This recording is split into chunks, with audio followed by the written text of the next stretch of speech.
نعمتیں بانٹتا جس سمت وہ ذیشان گیا، ساتھ ہی منشی رحمت کا قلمدان گیا۔ ہمارے عظمت و شان والے آقا جس طرف بھی چل پڑتے تو رحمت کا فرشتہ اپنا قلمدان لے کر آگ کے پیچھے پیچھے چل لیا کرتا کہ کیا معلوم اچانک کس کے لیے کتنی رحمت لکھنے کا حکم فرما دیں۔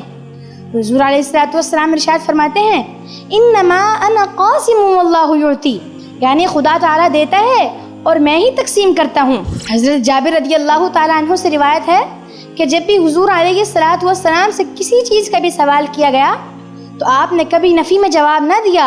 ایک اور روایت میں آیا کہ ایک شخص آپ صلی اللہ تعالیٰ علیہ وسلم کی بارگاہ میں آیا اور اس نے کوئی چیز مانگی۔ اس وقت آپ صلی اللہ تعالیٰ علیہ وسلم کے پاس بہت ساری بکریاں تھیں۔ آپ صلی اللہ تعالیٰ علیہ وسلم نے وہ ساری بکریاں اسے عطا کر دیں۔ اعلیٰ حضرت کیا خوب فرماتے ہیں، رب ہے معطی یہ ہے قاسم، رب ہے معطی یہ ہے قاسم، رزق اس کا ہے کھلاتے یہ ہیں۔ یہی وجہ ہے کہ حضور علیہ الصلوۃ والسلام نے کئی صحابہ اکرام کو اپنی زندگی میں ہی جنت کی بشارت دی، جیسے حضرات عشرہ مبشرہ۔